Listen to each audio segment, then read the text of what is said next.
FM, Rádio Brasil Central. Em Goiânia, 7 horas. Agora, pela Rádio Brasil Central e RBC FM 90,1, o Mundo em Sua Casa. O jornal falado de maior tradição no Centro-Oeste brasileiro. O Mundo em Sua Casa. A informação em cima do fato. Um mundo de notícias no começo do dia. O Mundo em Sua Casa tem a marca da Rádio Brasil Central e da RBC FM 90,1. Hoje é segunda-feira, dia 23 de abril de 2012. Bom dia, você ouvinte. Bom dia, Gil Bonfim. Bom dia, Karine Pinheiro. Bom dia a você que ouve o Mundo em Sua Casa. O Mundo em Sua Casa.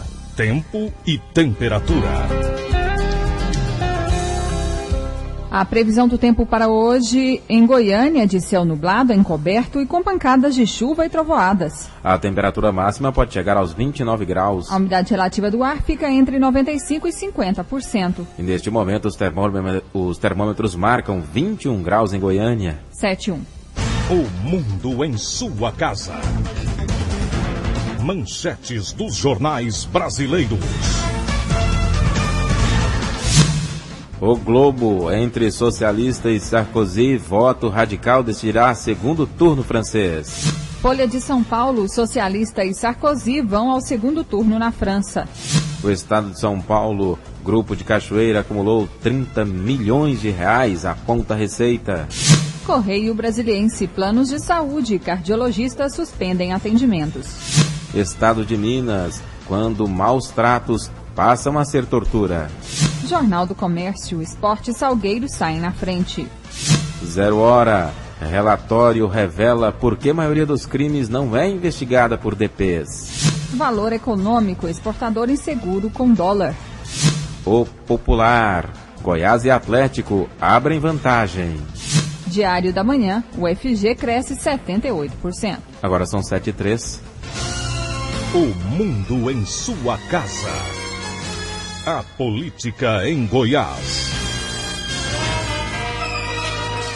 A Assembleia deve instalar esta semana a CPI que vai investigar a Operação Monte Carlo. O presidente da Assembleia Legislativa, o deputado Jardel Selva, do PSDB, comunicou aos deputados a criação da CPI, que vai investigar denúncias surgidas com a Operação Monte Carlo da Polícia Federal e que culminou com a prisão do bicheiro Carlinhos Cachoeira. Solicitou que fossem indicados os nomes dos componentes da comissão. De 5 integrantes, 3 serão da bancada de apoio ao governo, 2 das oposições. Também serão indicados 5 suplentes. O deputado Túlio Isaac, do PSDB, diz que quer integrar a comissão. Eu quero participar. Se tem um nome já definido, é o meu. Eu faço questão de participar dessa CPI para poder passar tudo isso a limpo. O senhor acha que o PSDB deve ocupar a presidência dessa CPI? Não sei, eu quero é participar, ou na presidência, ou em outra posição, eu quero estar presente. Se vai ser o PSDB, eu não sei. O senhor particularmente, o que espera dessa CPI? Eu espero que tudo seja passado a limpo. Aquele que deve, pague. Aquele que não deve, que seja isentado de tudo isso que está acontecendo. O que eu não posso admitir é que haja em Goiás um terceiro turno. Tudo que acontece de ruim colocam a culpa em envolvimento com o governador Marconi Perillo. Estão querendo também tirar o foco do mensalão. Eu acho que a gente tem que tomar muito cuidado com isso. Então, se nós conseguirmos aqui fazer uma CPI séria, passar tudo a limpo, quem deve pague, quem não deve é isentado, eu estou feliz. Os nomes ainda não foram apresentados, o que deve ocorrer agora no início da semana. Mas de bastidores, os mais cotados são: pela bancada de apoio ao governo, Túlio Isaac, do PSDB, Ellen de Souza, do DEM, Thales Barreto, do PTB. Pelas oposições, Daniel Velela, do PMDB, Mauro Rubens ou Carlos Cabral, pelo PT. Libório Santos, Sistema Brasil Central de Rádio. 7:04. O Mundo em Sua Casa. Política Nacional. 3 diálogos gravados pela Polícia Federal indicam que o senador Demóstenes Torres negociou para que a Prefeitura de Anápolis pagasse 20 milhões de reais à empreiteira Delta. Tratava-se de dívida que anteriormente pertencia a Queiroz Galvão e que, segundo os áudios, foi comprada pela Delta por 4 milhões e 500 mil reais. A Prefeitura confirma a negociação, mas diz que a dívida ainda não foi paga. O dinheiro se referia ao contrato de recolhimento do lixo, que já foi feito pela Queiroz Galvão e hoje está sob responsabilidade da Delta. As conversas são usadas pela Procuradoria-Geral da República para apontar indícios de que Demóstenes seria sócio oculto da Delta. Em diálogo gravado em 9 de julho do ano passado, Demóstenes relatou à Cachoeira detalhes da reunião com o prefeito de Anápolis, Antônio Gomide. Demóstenes disse à Cachoeira que o prefeito concordava em pagar 50% por meio de precatórios e negociar os outros 50% da dívida. 7:5. FHC afirma que Brasil cansou ao defender CPI do Cachoeira. O ex-presidente da República, Fernando Henrique Cardoso, defendeu em Brasília a criação de uma comissão parlamentar de inquérito para investigar denúncias de que políticos de diversos partidos atuaram para beneficiar o bicheiro Carlos Augusto Ramos, o Carlinhos Cachoeira, preso pela Polícia Federal e acusado de chefiar um esquema de jogo ilegal. FHC participou de cerimônia de lançamento do documentário A Construção de Fernando Henrique, do diretor Roberto Stefanelli. Durante o lançamento, FHC, que foi presidente entre 95 e 2002, citou em discurso sua relação com o Congresso. Eu acho que é bom que o país precisa, nesse momento, de passar limpo as questões, com serenidade. Já o presidente nacional do Partido dos Trabalhadores, Rui Falcão, ressaltou a importância da CPI e afirma que toda denúncia precisa ser investigada. Essa CPI, pelo objeto que está determinado, ela vai investigar tudo o que decorre da Operação Vegas e Operação Monte Carlo. É a partir dessa coleta de informações que a CPI vai ver quem chama, quem ouve, tem denúncias sobre envolvimento de veículos de comunicação, de membros do Ministério Público. Agora, denúncia é uma coisa, toda denúncia precisa ser investigada. Para você incriminar alguém precisa ter provas. Então, eu não quero antecipar, não é meu papel, nenhuma das conclusões que podem ser produzidas ao longo dos 6 meses que está prevista a duração da CPI. De Brasília, Ronaldo Berwanger. Agora são 7:07. A presidente Dilma Rousseff bateu mais um recorde de popularidade, mas seu antecessor Luiz Inácio Lula da Silva é o preferido dos brasileiros para ser o candidato do PT ao Planalto em 2014. Esse é o resultado da pesquisa Datafolha, realizada nos dias 18 e 19 deste mês, com 2.588 pessoas em todos os estados e no Distrito Federal. A margem de erro é de 2 pontos percentuais para mais ou para menos. O governo da petista é avaliado como ótimo ou bom por 64% dos brasileiros, contra 59% em janeiro. O presidente do Senado, José Sarney, espera ter alta na segunda-feira do Hospital Sírio-Libanês em São Paulo, segundo a assessoria de imprensa do senador. O hospital, porém, afirmou neste domingo que o político não tem previsão de deixar a instituição. Ele está internado desde o dia 14 após sentir fortes dores no peito. O Hospital Sírio-Libanês informou neste domingo que José Sarney permanece estável e internado na unidade crítica cardiológica semi-intensiva. 7:08. O mundo em sua casa. Um mundo de notícias no começo do dia.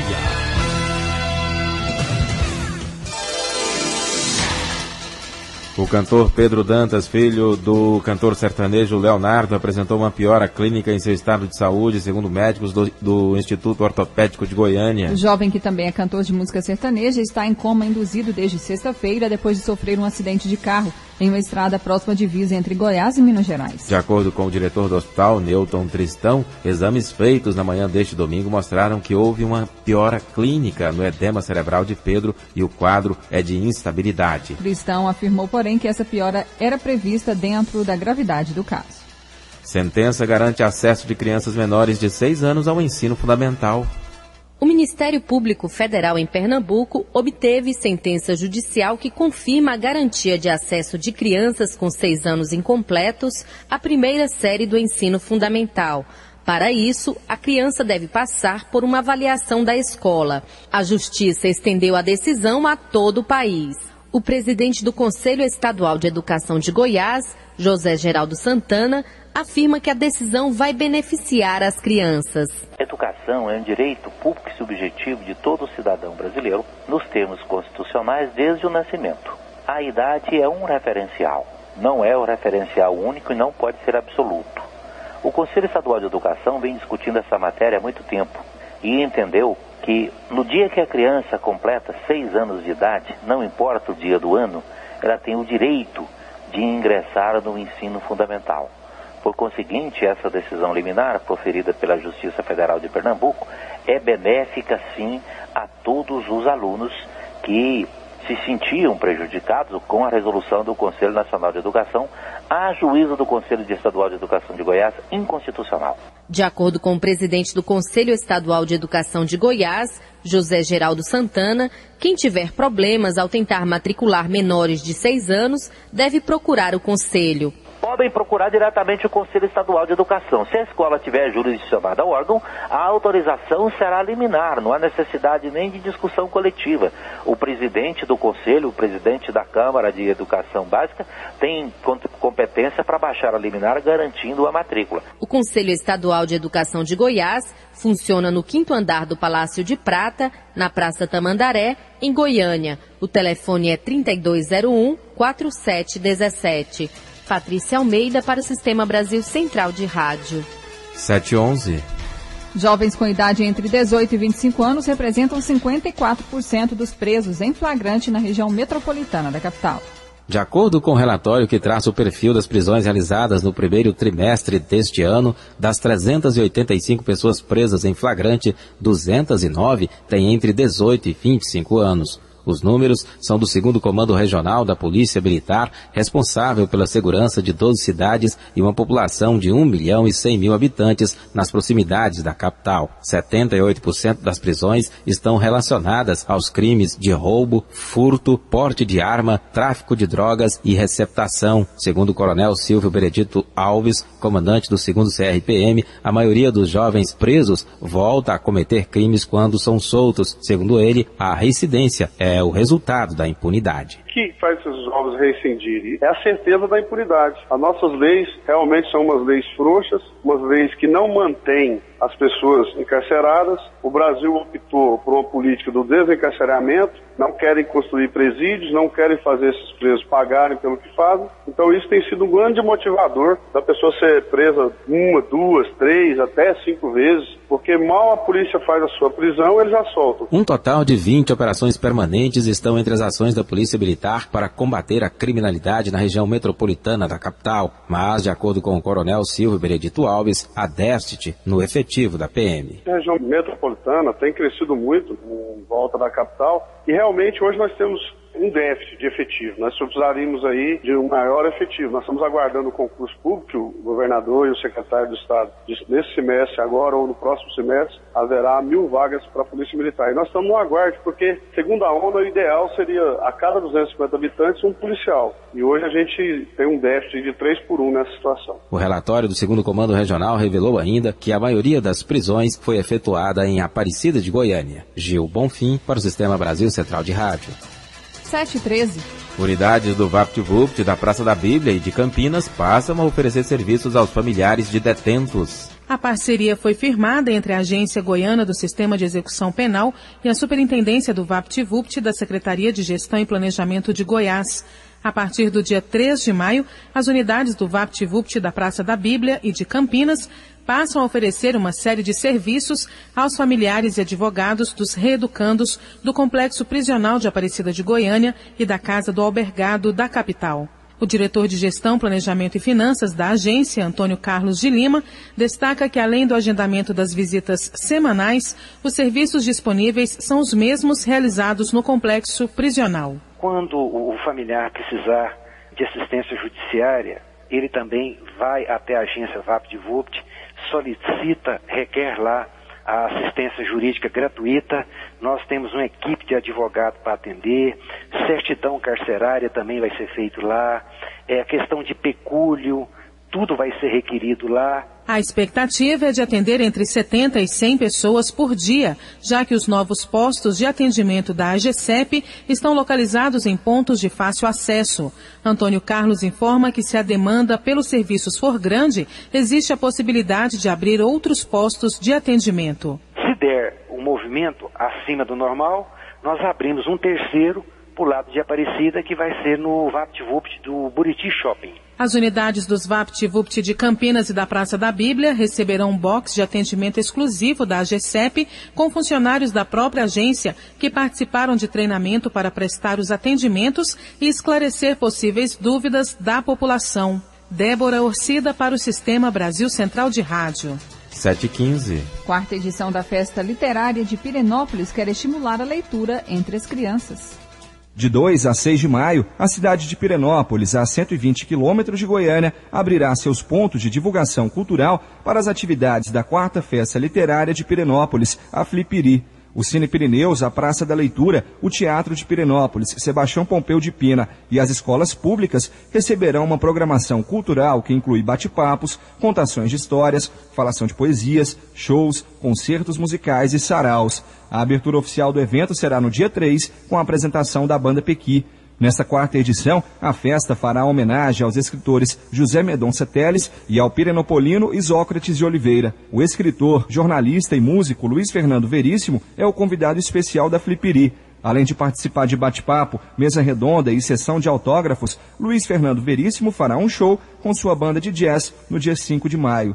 De acordo com Iris Borges, curadora do evento, a Flipiri proporciona a Pirenópolis e povoados a oportunidade de conferir uma vasta programação cultural e também estimula o hábito de leitura nas crianças matriculadas na rede pública de ensino. A festa literária lança uma luz forte sobre a questão da leitura, né? Toda feira de livro, toda festa literária faz com que a gente reflita sobre como anda a nossa leitura. Será que eu tenho livros em casa? Será que eu tenho levado meus filhos, meus sobrinhos, meus netos a ouvir histórias, a folhear livros, a visitar bibliotecas, livrarias, para que ele seja formado como um leitor? Então essa é uma ocasião única para a gente refletir sobre essas coisas. A 4ª Flipiri é uma realização da Secretaria Municipal de Cultura de Pirenópolis com o apoio do Governo de Goiás e do SEBRAE. A programação completa pode ser conferida no site www.flipiri.com.br. Paulo Henrique Santos, para o Sistema Brasil Central de Rádio. 7h17. O gabarito oficial da prova objetiva do 4º processo de seleção de gerentes por capacitação e mérito do Estado de Goiás vai ser divulgado amanhã. Já os resultados da prova e da avaliação curricular serão publicados no dia 2 de maio no site da Segplan. 7h18. Chuvas atrasam obras do Programa de Recuperação de Rodovias Goianas.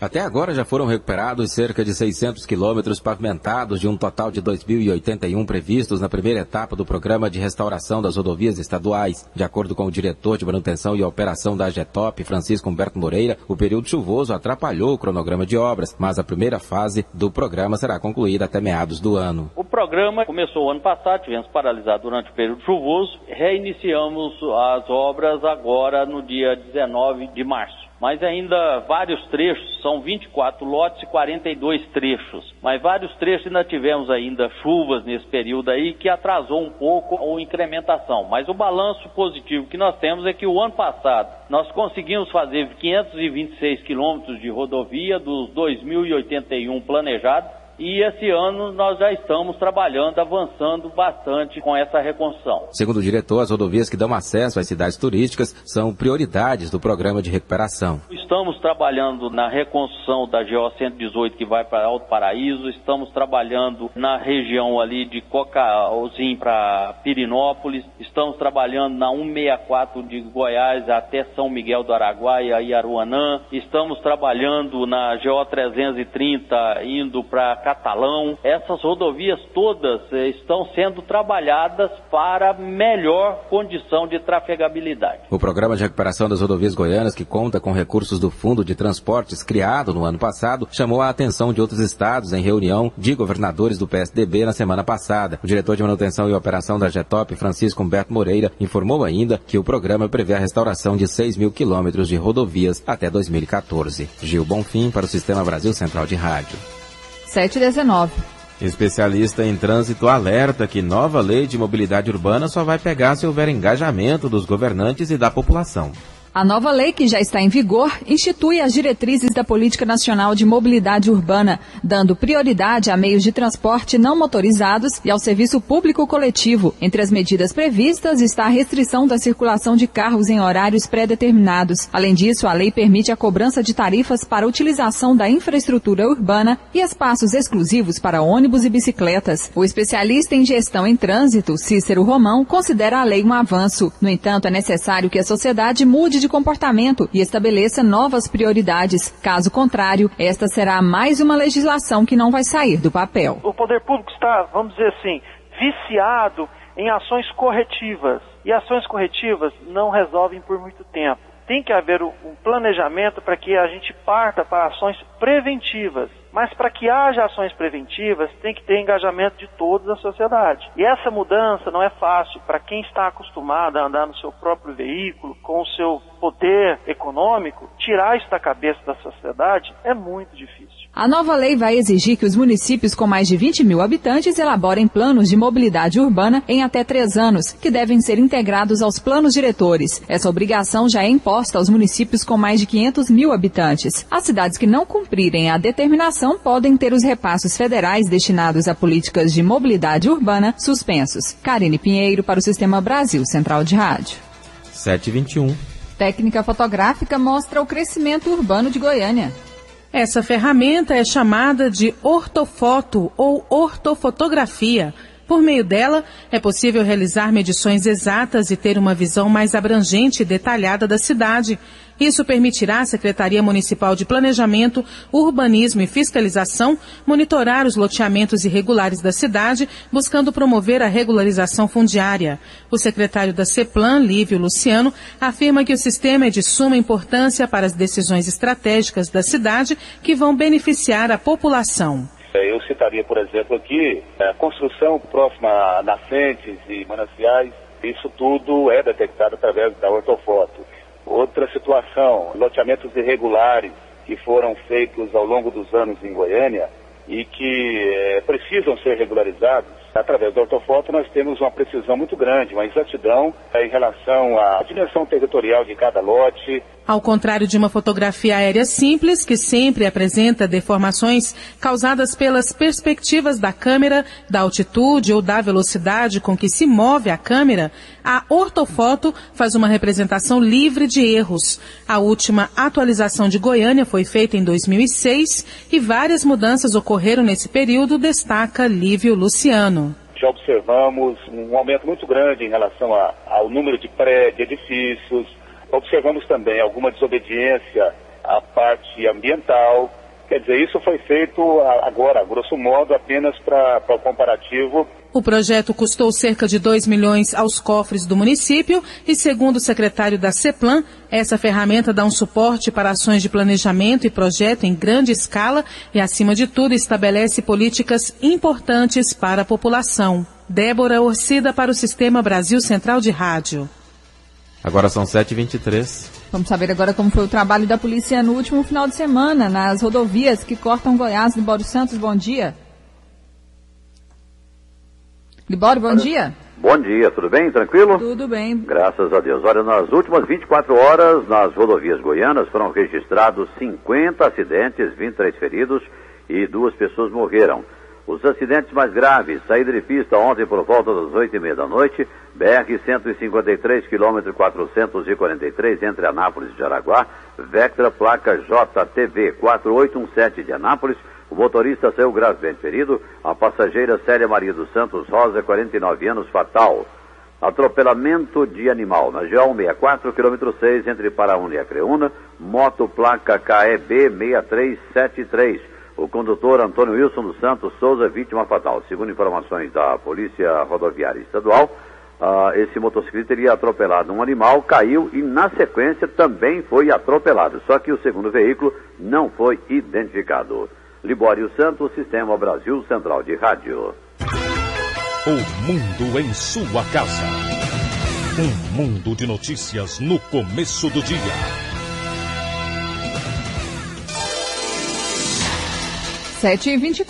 CEMIR e Defensoria Pública de Goiás vão firmar parceria para atender vítimas de violência. Mulheres, homossexuais, negros, ciganos e outras pessoas em situação de vulnerabilidade vão ter o atendimento facilitado por meio da parceria. O termo de cooperação entre a CEMIR e a Defensoria Pública está em fase de conclusão. De acordo com a secretária de Políticas para Mulheres e Promoção da Igualdade Racial, Gláucia Teodoro, a parceria deverá começar em maio. Nós fazemos o atendimento psicológico, o atendimento social e o atendimento jurídico. Então, especificamente, a questão jurídica, nós temos no centro de referência os advogados que atendem as pessoas, vê o que a pessoa necessita e encaminha essa necessidade para a rede de atenção. Agora nós não precisamos encaminhar mais, nós vamos verificar a necessidade e se essa necessidade for a busca da promoção da justiça através do Poder Judiciário, nós teremos a presença do defensor público para fazer isso, que é a defensoria que vai estar ao lado da Secretaria de Política para as Mulheres e Promoção da Igualdade Racial para atender diretamente os casos. A secretária da Semira, Gláucia Teodoro, estima que em 2012 a Semira atendeu 600 pessoas. Todas essas pessoas que nós atendemos são vítimas de violência e uma parte delas, obviamente, vai precisar do acesso à justiça e esse acesso à justiça que é possível ser feito pela Defensoria Pública. O Centro de Referência Estadual da Igualdade, CREI,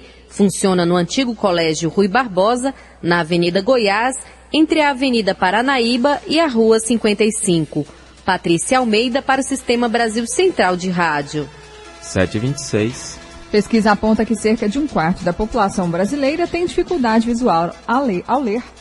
Durante o estudo, menos da metade dos entrevistados avaliou a sua visão como satisfatória. O diretor do Departamento de Oftalmologia do Núcleo Central do Colégio Brasileiro de Cirurgiões, Miguel Padilha, explicou o que esses dados revelam.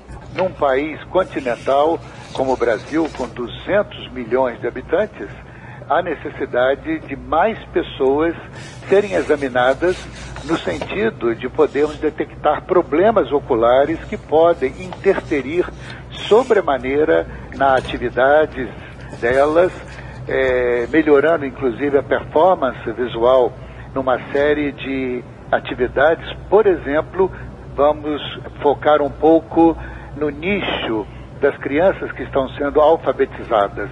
Miguel Padilha também apontou que o hábito de usar óculos por conta própria pode trazer prejuízos para a visão. Muitos deixam de ir ao oftalmologista. Seria, eu diria, mandatório que todos, pelo menos a partir dos 40 anos, buscassem fazer uma consulta oftalmológica, não só para verificarem se já tem necessidade de usar óculos para perto, mas principalmente checarem a sua pressão intraocular e verificarem se não estão desenvolvendo essa grave doença ocular chamada glaucoma. A pesquisa do Instituto Britânico ouviu mais de 1.000 brasileiros de todas as regiões do país, entre homens e mulheres, em novembro de 2011. Lorena Borges para o Sistema Brasil Central de Rádio. 7h28. Na semana passada, a delegada-geral da Polícia Civil, Adriana Corse, anunciou a reformulação dos comandos das delegacias especializadas e distritais de Goiânia. Ao mesmo tempo, anunciou a criação de mais 2 grupos especializados, o de repressão ao crime organizado e o de investigação de pessoas desaparecidas. Vamos saber detalhes sobre essa nova fase da Polícia Civil em Goiás, conversando então com a delegada Adriana Corse. Bom dia. Bom dia a todos os ouvintes. É uma satisfação conversar com vocês. Como esses 2 novos grupos vão atuar em Goiás? Veja bem, na verdade, nós criamos 3 grupos e uma nova modalidade de atender as ocorrências. Né? Nós entregamos também na semana passada uma delegacia móvel, né, que se trata de um veículo equipado com toda a estrutura que existe para realizar os atos documentais de uma delegacia de polícia e que pode ir, então, a qualquer local onde se faça necessária a presença policial, onde se faça necessária a reformulação de documentos oficiais, como regiões de fronteira, como locais de aglomeração de pessoas ou locais distantes de uma delegacia. Nós também criamos, há alguns dias, o grupo que investiga pessoas desaparecidas, que é um setor da Delegacia de Homicídios e que visa realmente se empenhar na investigação dos casos de todas as pessoas desaparecidas no Estado, casos estes que podem se transformar, inclusive, em investigações de crimes de homicídio. Entregamos também o grupo que investigará, a partir de agora, em todo o Estado de Goiás, quaisquer modalidades de crime organizado, e que contará em breve, se tudo der certo, aí o nosso trabalho também com um laboratório de investigação de lavagem de dinheiro. Também entregamos à população de Goiás o grupo que investiga os crimes rurais e de fronteiras. Este grupo já iniciou os trabalhos e, inclusive, há cerca de 10 dias, encontrou 165 cabeças de gado que haviam sido furtadas na região de Catalão. Portanto, são várias mudanças estruturais e que nós acreditamos que trarão mais segurança para a população de Goiás. Como que a senhora define, então, essa nova fase da Polícia Civil em Goiás? Olha, realmente foram algumas mudanças nos comandos das delegacias, não foram todas as delegacias mudadas, mas onde a minha equipe entendeu ser importante reformular a direção e algumas mudanças estruturais, e todas essas modificações, de uma forma geral, pretendem trazer uma maior agilidade, um maior rigor e mais operacionalidade no trabalho policial. É claro que cada direção da polícia, ela tem uma opinião sobre as pessoas certas em cada lugar, da estrutura organizacional da instituição, e dessa forma essas foram mudanças pensadas por essa equipe que partilha comigo essa missão de dirigir a Polícia Civil no Estado. Esse remanejamento, a senhora acredita que é suficiente para combater a criminalidade? Olha, no que diz respeito à atribuição da Polícia Judiciária, que é a investigação dos crimes que já aconteceram, eu acredito que sim. No entanto, mudanças podem ocorrer a qualquer momento, de acordo com a necessidade. Nós temos aí uma situação de criminalidade grave que ocorre na região metropolitana e também em algumas regiões do estado, de uma forma geral, principalmente a partir de uma disseminação do entorpecente conhecido como crack em todo o estado já há alguns anos, fazendo com que a maioria das modalidades de crime avançassem também, né, como, por exemplo, o roubo de carros, que hoje também se relaciona com o tráfico, e também dos assassinatos, muitos deles motivados pelas disputas entre traficantes e dívidas de drogas também. Delegada, entre as mudanças mais profundas, ocorreram na Delegacia de Furtos e Roubos de Veículos, justamente pelo grande número de roubos e furtos aqui na capital, né? Qual que é a determinação para essa nova equipe? A partir de agora, como essa nova equipe da Furtos e Roubos vai trabalhar? Isso mesmo. Realmente a maior mudança aconteceu na Delegacia de Furtos e Roubos de Veículo. Nós temos aí, nos últimos anos, um aumento crescente, né, no número de casos, e o que mais me preocupava e me preocupa, óbvio, é a questão do roubo, ou seja, quando o veículo é tomado do proprietário de uma forma violenta, geralmente com o uso da arma de fogo, já que este tipo de crime pode se transformar em um latrocínio, ou seja, a morte da pessoa para roubar aquele carro. Então isso me preocupa muito, e diante do número alto, né, desse tipo de crime, que vem com o aumento também da frota de veículos em todo o estado, especialmente na região metropolitana, nós buscamos imprimir uma forma mais rigorosa e mais ágil na atuação da polícia. Mas eu acredito que outras medidas também têm que ser tomadas pelas demais estruturas do estado, principalmente na questão da fiscalização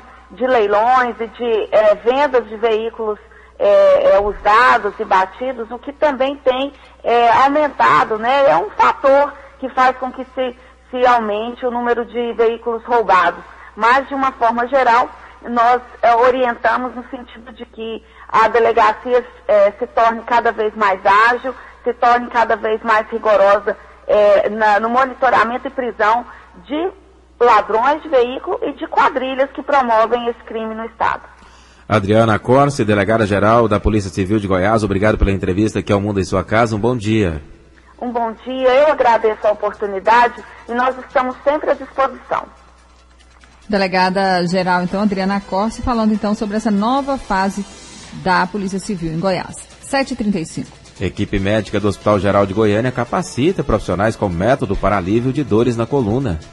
Promovido pela Sociedade Brasileira para o Estudo da Dor, o workshop foi destinado a profissionais das áreas de ortopedia, neurocirurgia e anestesiologia, e ministrado pelo neurocirurgião Carlos Roberto Sampaio Drummond, chefe da seção de neurocirurgia do HGG. De acordo com ele, o procedimento por radiofrequência permite amenizar as dores com a colocação de eletrodos na coluna, sem nenhum corte. Com auxílio de exames de imagem que detectam a área afetada, a equipe médica faz o bloqueio de radiofrequência no nervo responsável pela sensibilidade da coluna. Em muitos casos, segundo Drummond, o método evita a realização de procedimentos mais complexos, como a colocação de parafusos na coluna. Com relação aos parafusos na coluna, é uma coisa muito importante que tem que ser dito. Qualquer paciente que for tratar, a cirurgia com os parafusos não necessariamente são as primeiras. As dores da coluna, na maioria das vezes, devem ser tratadas com anti-inflamatórios, com um condicionamento físico, como a fisioterapia. Em se tratando de um processo inflamatório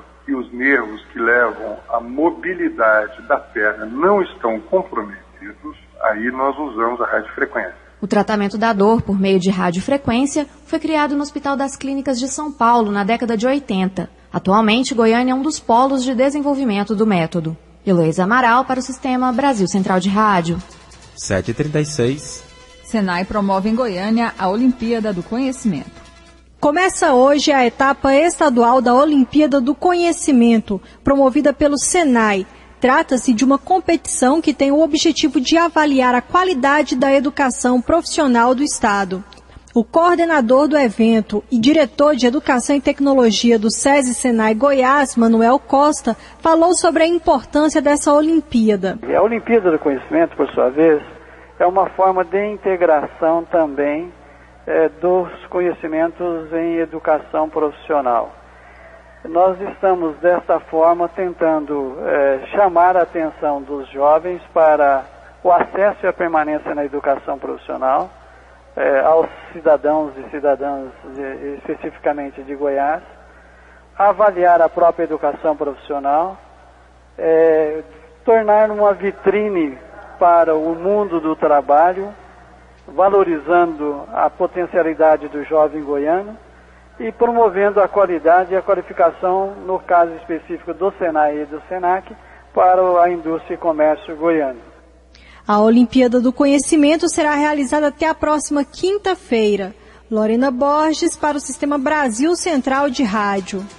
7h38. SESI inaugura mais uma biblioteca indústria no estado.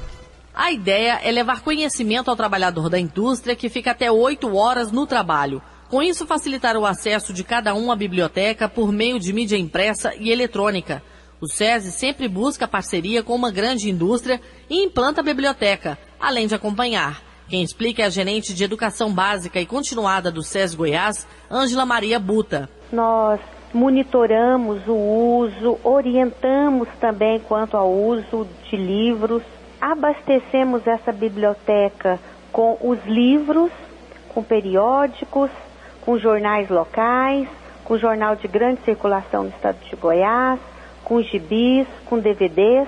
Então é a forma que nós encontramos para levar o conhecimento ao trabalhador da indústria. Pelo menos 13 grandes empresas já adotaram o projeto do SESI e implantaram uma biblioteca no local de trabalho. O investimento é por conta do SESI, que chega a quase R$400 mil, além de atualizar constantemente o acervo da biblioteca. Nós também levamos o acervo e esse acervo é atualizado em 5% ao ano. E nós também proporcionamos a aquisição dos DVDs, proporcionamos a aquisição dos periódicos, das revistas semanais e mantemos 10 computadores. Yara Galvão para o Sistema Brasil Central de Rádio. 7h39. A seguir, as notícias do esporte com José Calazans. O mundo em sua casa. Se a sua empresa busca reconhecimento, anuncie em uma emissora de credibilidade. Rádio Brasil Central 1270, AM, ondas curtas e tropicais. A certeza de resultado. Qualidade com alcance em todo o território nacional. Ligue 3201-7686. Rádio Brasil Central, comunicando com o mundo. mundo em sua casa. O jornal falado de maior tradição no Centro-Oeste brasileiro.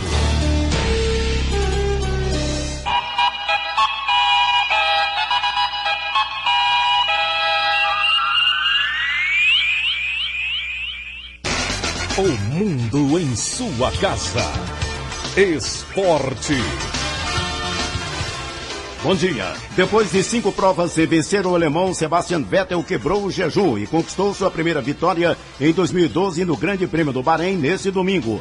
Quem também quebrou o jejum foi Felipe Massa da Ferrari, 9º colocado, que voltou a pontuar. Bruno Senna da Williams teve um início de ritmo forte, mas não conseguiu manter e deixou de pontuar após 2 provas seguidas. Abandonou no final e ficou em 22º. Com os resultados desse domingo, Vettel lidera o Mundial com 53 pontos. Lewis Hamilton é segundo com 49, seguido por Weber com 48. Button e Alonso têm 43 pontos cada um. A 5ª etapa do Mundial de Fórmula 1 será na Espanha no dia 13 de maio. 7h41. O Corinthians foi eliminado no Campeonato Paulista ao perder de 3-2 para a Ponte Preta no Pacaembu nas quartas de final. A Ponte Preta recebe o São Paulo na próxima quinta-feira nas oitavas de final da Copa do Brasil. Agora o Corinthians se concentra na Libertadores da América. No próximo dia 2 de maio, o Alvinegro vai ao Equador enfrentar o Emelec pela ida das oitavas de final. 7h41. O Guarani venceu o Palmeiras por 2-1 e agora os campineiros se preparam para a semifinal do Campeonato Paulista. O Santos passou pelo Mojimirim, venceu por 2-0 e joga agora contra o São Paulo. 7h42. No Rio, o Vasco venceu o Flamengo por 3-2 e garantiu a vaga na decisão da Taça Rio, segundo turno do Campeonato Estadual, contra o Botafogo, que venceu o Bangu sábado por 4-2. A fase semifinal do Campeonato Goiano, que reúne os 4 primeiros colocados da primeira fase, começou ontem. No Serra Dourada, o Goiás saiu na frente, ganhou de 1-0 do Vila Nova. A derrota de ontem do Vila Nova para o Goiás no estádio Serra Dourada complicou ainda mais a situação do time colorado, visando uma vaga à final do Campeonato Goiano. O Goiás já tinha uma vantagem que foi ampliada após vencer o Vila por 1-0. O Tigrão agora, se quiser se classificar, precisará vencer o Goiás no próximo fim de semana no estádio Serra Dourada por uma diferença de 2 gols. Aí sim estará na final do Goianão 2012. Lateral esquerdo John Lennon, que foi vetado ontem pelo departamento médico, deve ser a novidade do técnico Roberto Schneider para o próximo compromisso. A reapresentação acontece apenas amanhã pela manhã e o técnico colorado terá toda a semana para trabalhar o time do Vila, visando este jogo decisivo contra o Goiás no próximo domingo, no estádio Serra Dourada. Paulo Massad para o Sistema Brasil Central de Rádio. 7h43. O Atlético foi a Catalão, goleou e praticamente garantiu vaga na final do Campeonato Goiano. O Atlético venceu facilmente o craque pelo Campeonato Goiano na primeira partida das semifinais, ontem no estádio Genervino da Fonseca, 4-1. Os gols do jogo, Marcão, Pituca, Marcão novamente e Paulinho. Com essa vitória, o Atlético tem uma semana bastante tranquila para a partida de volta. Sábado no estádio Serra Dourada, às 4 da tarde. O técnico Evair Paulino, ao final do jogo, disse que o craque vai cair com muito orgulho. Vai cair no estádio Serra Dourada, já que dificilmente existe uma possibilidade de reversão diante desse placar, já que o craque tem que vencer o Atlético se quiser chegar na final do campeonato por um placar de 5-1. Eric Maravilha, para o Sistema Brasil Central de Rádio. Lembrando que no Campeonato Paulista, o Guarani eliminou o Palmeiras ao fazer 3-2 ontem. O Goiás dá um tempo no Campeonato Goiano e joga pela Copa do Brasil depois de amanhã no Serra Dourada. O Goiás dá um tempo agora no Campeonato Goiano e volta as atenções para a Copa do Brasil. Quarta-feira, 9h50 no Serra Dourada, o Goiás enfrenta o Atlético Mineiro, jogo de ida pelas oitavas de final da competição. O zagueiro Rafael Tolói saiu contundido no jogo de ontem e é preocupação do técnico Anderson Moreira para o jogo contra o Atlético Mineiro, quarta-feira, às 9h50 no Serra Dourada pela Copa do Brasil. O jogador será reavaliado e corre o risco de ser vetado pelo departamento médico. O Alisson pode ser o substituto, já que Hernando está há mais de 40 dias se recuperando de uma contusão no joelho. Goiás agora volta as atenções para fazer um bom resultado contra o Atlético Mineiro e ter condições de continuar na Copa do Brasil no jogo de volta, no dia 3, na quinta-feira da semana que vem, em Sete Lagoas. Vinícius Silva para o Sistema Brasil Central de Rádio. Às 7h45 do esporte é o que há. Obrigado, José Calazans. O mundo em sua casa tem a marca da Rádio Brasil Central e da RBC FM 90,1. Uma missão goiana viaja hoje para a Argentina e Uruguai. Ela é composta por 80 integrantes, principalmente representantes dos setores produtivos de grãos e de pecuária de corte. Ela tem por finalidade buscar informações sobre o sistema de produção daqueles países. Na Argentina, por exemplo, a produção agrícola está adotando um sistema de terceirização. Também busca estreitar o relacionamento político e comercial entre os países integrantes do Mercosul. O presidente da FAEG, José Mário Schreiner, fala sobre a missão. Na área de grãos e na área de pecuária de corte, nós estaremos buscando conhecer melhor o modelo que é praticado, principalmente no Mercosul. Né? Nós sabemos hoje da força da Argentina em relação à produção. Nós sabemos hoje a força do Uruguai, que vem crescendo muito nos últimos anos. Né? E na Argentina nós vamos buscar algumas práticas que são muito utilizadas lá, por exemplo, na área de agricultura e na área de grãos, que é a terceirização de serviços. Hoje, na grande maioria da produção de grãos argentina, ela é baseada em áreas arrendadas, ela é baseada em terceirização de máquinas e de equipamentos, terceirização do plantio, terceirização da colheita, e ainda assim eles conseguem obter resultados positivos, além, é claro, da taxação e das questões governamentais que eles têm lá com os seus governos atuais. Mas então vai ser uma oportunidade ímpar de a gente poder estar avaliando, como também no Uruguai, onde o Uruguai está desenvolvendo muito a questão da agricultura, a questão da produção de grãos, né? Além dos dois países ainda que eles estão hoje agregando e estão surgindo lá grandes clusters ou grandes empresas que são planos de negócios muito grandes e que hoje têm trazido resultados econômicos favoráveis a esses dois países. E nós vamos ver exatamente a questão do ambiente, a questão da genética e a questão da alimentação dos bovinos. Libório Santos, Sistema Brasil Central de Rádio. 7h48. Goiás ocupa primeiro lugar em geração de emprego no país. Dados do Cadastro Geral de Empregados e Desempregados, divulgados pelo Ministério do Trabalho, revelam que foram criadas no mês de março, em Goiás, 12.715 vagas formais. A geração de emprego no estado teve o maior salto percentual do país. Para o assessor técnico da Federação das Indústrias do Estado de Goiás, Wellington Vieira, a crise que atinge o país chega em menor grau no estado, que apresenta algumas particularidades. Por exemplo, nós somos um grande produtor de matéria-prima. Isso nos dá uma vantagem enorme, que muitas indústrias vêm para cá para processar a nossa soja, a carne, o milho, os minerais. O outro é que nós estamos no centro do país. Goiás é um estado que produz muito para o mercado interno. Então, estando no centro do país, próximo de Brasília, isso facilita a distribuição dos nossos produtos para o mercado interno. E tem uma outra questão importante, são os incentivos fiscais, que são muito combatidos e criticados por outros estados, e até por gente do próprio estado, mas sem os incentivos, certamente Goiás não teria o crescimento que ele está tendo. O Wellington ressaltou que até o mês de março, todos os setores da economia goiana ofereceram oportunidades de trabalho e ainda há vagas na indústria sucroalcooleira, passando pela alimentação e até automotiva. Ele destaca que a expectativa é que o setor industrial continue crescendo até setembro, chegando ao total de 40 mil novas vagas de emprego. A indústria está crescendo esse ano, mais do que no ano passado, e nós precisamos, inclusive, de que os trabalhadores alertem para as oportunidades e se capacitem para que, na hora que a indústria demandar, a gente possa ter mão de obra disponível. A indústria da transformação foi o setor que mais gerou empregos, seguida pela construção civil e serviços. A agricultura também apresentou um desempenho positivo. Débora Orcida para o Sistema Brasil Central de Rádio. Agora são 7h50. E falta apenas uma semana para a entrega da declaração do imposto de renda. O prazo, então, termina na próxima segunda-feira. E vamos conversar com Jorge Francisco Martins. Ele é supervisor do Programa de Imposto de Renda da Receita Federal em Goiás. Bom dia. Bom dia, Karine. Bom dia, ouvintes da RBC. É um prazer falar com vocês. Jorge, os goianos estão adiantados na entrega da declaração? Olha, Gil, nesse momento nós estamos, vamos dizer, mais ou menos como o resto do Brasil, né? Quer dizer, a metade entregou a declaração até agora, né? E a outra metade, então, o resto por entregar nessa última semana. Mas esse número, ele é bem parecido com o do ano passado, porque no ano passado também nós tivemos a metade entregando na última semana. Agora preocupa, uma vez que como nós temos aí milhões de pessoas para entregar, a tendência é que, principalmente nas últimas horas, haja congestionamento. Então é bom que a pessoa evite entregar a declaração, principalmente no último dia.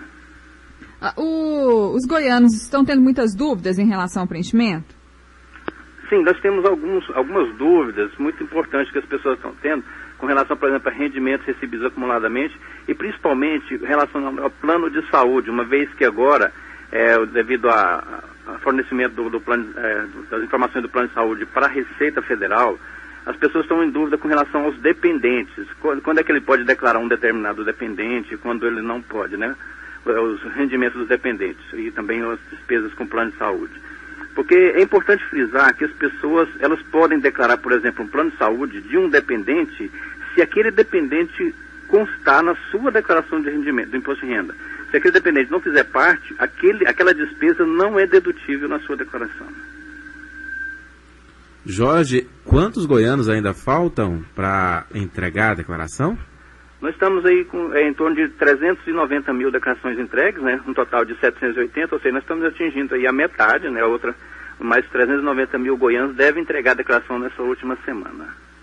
As pessoas que já entregaram a declaração, já tem como saber se estão na malha fina? Sim, a partir da entrega, no máximo em 24 horas, a Receita Federal já disponibiliza as informações referentes à malha, né? O contribuinte, então, pode acessar através de um código de acesso a página da Receita, ele então verifica se ele está ou não na malha. Inclusive, aí na outra semana, que não é de imediato, ele já pode também fazer a atualização, ou seja, corrigir a informação, se for o caso, e tirar a sua declaração da malha. E a multa para quem não fizer a declaração, é obrigado a fazer a declaração e não o fizer? O contribuinte que não conseguir entregar a declaração até as 23 horas e 59 minutos do dia 30 de abril, ele está sujeito a uma multa de 1% ao mês, calculada sobre o imposto de renda devido, sendo que a multa mínima é de R$ 165,74. Quem é obrigado a declarar, Jorge? Bom, estou obrigado a declarar aquela pessoa física residente no Brasil que no ano passado se enquadrou em pelo menos uma das seguintes situações. Se recebeu rendimentos tributáveis superiores a R$ 23.499,15, se recebeu rendimentos isentos ou tributados exclusivamente na fonte superiores a R$ 40 mil, se em 31 de dezembro do ano passado ele era proprietário de bens ou direitos superiores a R$ 300 mil, se em qualquer mês do ano passado ele apurou ganho de capital sujeito a pagamento do imposto, ou seja, na venda principalmente de imóveis com lucro, ou então se ele passou a condição de residente no Brasil em 2011 também. E relativa à atividade rural, se ele oferiu receita da atividade rural superior a R$ 117.485, também está obrigado a declarar. Qual que é o serviço da Receita Federal para tirar dúvida do contribuinte? O contribuinte ele pode, através do portal da Receita, que é receita.fazenda.gov.br, ali ele encontra um manual de instruções, ele encontra um manual de perguntas e respostas. E se a dúvida dele for simples, você pode tirar também pelo telefone 146. Além disso, a Receita Federal mantém um plantão fiscal na Avenida Professor Alfredo de Castro, número 178, Setor Oeste, das 7 da manhã às 19 horas para tirar dúvidas sobre imposto de renda. Jorge Francisco Martins, supervisor do Programa de Imposto de Renda da Receita Federal em Goiás. Obrigado pela entrevista aqui ao Mundo em Sua Casa. Um bom dia. Bom dia, nós que agradecemos. Obrigada, Jorge Francisco Martins, falando sobre a entrega da declaração do imposto de renda, que termina na próxima segunda-feira. 7h54. Redução nas taxas de juros provoca corrida às agências da Caixa Econômica Federal. A partir desta segunda-feira, as agências da Caixa vão abrir às 9 horas da manhã. Segundo a superintendente regional da Caixa Econômica em Goiás, Marise Fernandes, o novo horário é para atender a grande demanda do programa Melhor Crédito, que reduziu taxas de juros em vários serviços. Quem não é cliente, que é devedor de outros bancos ou devedores de lojas, aqueles que quiserem nos procurar, e é isso que está acontecendo agora, uma grande demanda de não clientes e de assalariados. Quem é assalariado passando a conta para a Caixa porque as taxas de juros da Caixa são as menores do mercado. Então tem um movimento grande e nós vamos dar um atendimento diferenciado para esse público que está nos procurando. O programa Caixa Melhor Crédito reduziu taxa de juros nos produtos de crédito destinados às pessoas físicas e jurídicas. A Caixa ainda não tem um balanço dos primeiros dias de atendimento, mas a procura foi bastante acentuada. O horário ampliado de atendimento vai vigorar até o dia 11 de maio. Yara Galvão para o Sistema Brasil Central de Rádio. 7h55. A redução nas taxas de juros para financiamento de veículos anunciada por bancos públicos e privados na semana passada terá efeito limitado nas vendas de automóveis. A avaliação de entidades e especialistas é que as regras para a concessão de crédito dos bancos vão continuar rígidas, dado o índice de inadimplência recorde no país. A taxa que considera atrasos acima de 90 dias chegou a 5,5% em fevereiro, o maior patamar da série do Banco Central iniciada em 2000. Além disso, para preservar a sua rentabilidade potencialmente reduzida com as novas taxas, as instituições financeiras deverão ser ainda mais seletivas ao conceder novos empréstimos. Para Paulo Roberto Garbosa, ele é professor do Centro de Estudos Automotivos, os clientes que compram um automóvel pela primeira vez serão os mais afetados com maior nível de exigência dos bancos. Agora são 7h56. Morreu em Itapeva, interior de São Paulo, o ator Tiago Klimek, de 27 anos, que se enforcou acidentalmente durante a encenação da Paixão de Cristo no último dia 6, quando interpretava o personagem Judas. O ator estava internado na UTI em coma profundo e estado gravíssimo desde o acidente. Ele teve hipóxia cerebral grave e prolongada quando falta oxigênio no cérebro. O trauma foi causado por conta da asfixia provocada pelo enforcamento. 7.000 trabalhadores da usina hidrelétrica de Belo Monte, uma das mais importantes obras do PAC, devem cruzar os braços a partir desta segunda-feira. O Sindicato dos Trabalhadores nas Indústrias da Construção Pesada do Pará deverá bloquear acesso aos canteiros de obra ou fechar a rodovia transamazônica entre Altamira e Belo Monte. Os líderes sindicais prometem um movimento pacífico. Os trabalhadores reivindicam vale alimentação de R$300 por mês, além de licença a cada 3 meses para visita à família. A Norte Energia, responsável pela obra, aceitou elevar o valor do vale de R$ 95 para R$110. A obra de Belo Monte, projeto que deve custar mais de R$25 bilhões, já está atrasada. A primeira turbina terá de começar a gerar energia em janeiro de 2015. A Polícia Federal em Cruzeiro do Sul, no Acre, prendeu em flagrante neste domingo o prefeito da cidade, Porto Walter Neuzari Pinheiro, o secretário de Obras e mais 3 empresários, parentes do dirigente municipal, sob suspeita de fraude no processo de regularização de terras da União localizadas no município. A fraude foi estimada em mais de R$1 milhão. De acordo com a Polícia Federal, o esquema envolvia a transferência ilegal de terrenos para empresas do grupo criminoso, composto por familiares do prefeito. O presidente do Supremo Tribunal Federal, Aires Brito, recém-possado no cargo, afirmou que o primeiro julgamento de sua gestão vai decidir sobre a constitucionalidade da política de cotas em instituições de ensino no Brasil, contestadas em 3 ações que tramitam no STF. A pauta da próxima quarta-feira prevê o julgamento da ação protocolada pelo DEM contra o sistema de cotas da Universidade de Brasília e do recurso que questiona a política adotada pela Universidade do Rio Grande do Sul, que combina 2 critérios para a seleção: a origem da escola pública e a raça. Outra ação que deve ser analisada na próxima semana é a que contesta o sistema de reserva de bolsas de estudo para negros, indígenas, pessoas com deficiência e alunos da rede pública, implementado pelo programa Universidade para Todos do governo federal. O sistema de seleção para recebimento do benefício foi atacado pelo DEM e por entidades como a Confederação Nacional dos Estabelecimentos de Ensino. Os funcionários técnico-administrativos das universidades federais decidiram paralisar as atividades na próxima quarta-feira e também nos dias 9 e 10 de maio. A categoria reivindica aumento do piso salarial atualmente em R$ 1.034, reajuste do auxílio alimentação e valorização da carreira. Segundo a Federação dos Sindicatos dos Trabalhadores das Universidades Brasileiras, a falta de resultados em relação à última greve foi o principal motivo que levou a categoria a decidir por uma nova paralisação. 7h59, noticiário internacional.